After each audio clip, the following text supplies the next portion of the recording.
বিদেশে এসেও যে খুব বেশি এইসব চিন্তায় যে শান্তি দেয় তা না, কিছু অশান্তি নিয়ে মনে হয় বাকি জীবন পর্যন্ত, একেবারে কবর পর্যন্ত এরকম অশান্তি নিয়ে যেতে হবে। আমার জীবনে অনেকগুলা ভুল সিদ্ধান্ত, ভুল কাজ আছে আমার জীবনে, আমি মানুষ হিসেবে অনেক ভুল করছি। শুরু করিতেছি মহান আল্লাহর নামে, যিনি পরম করুণাময় এবং অত্যন্ত দয়ালু।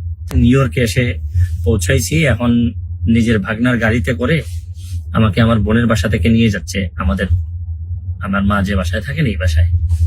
তো থাকতে থাকতে অনেকগুলা মেসেজ পেয়েছি বাংলাদেশ থেকে, যদিও এটা নিয়ে খুবই আমি চিন্তিত ছিলাম বা কথা বলা দরকার আমি ভাবতেছিলাম, বিভিন্ন কথাবার্তা হয়। এটা আসলে আমি আপনাদের কাছে মানে আল্লাহর হস্তে চাই যে এটা বন্ধ করতে হবে। এটা যদি বন্ধ না করেন, মানে অনেক মানুষের অনেক নির্যাতন হয়, অনেক কষ্ট হয়, এইসব যন্ত্রণা আপনাদেরও, আমি প্রায়ই হয়তো এইভাবে যন্ত্রণা আপনাদেরকে দিতে হবে, আপনাদেরও নিতে হবে, আর আপনাদের যন্ত্রণাও আমি নিব। ভালো থাকবেন, সুস্থ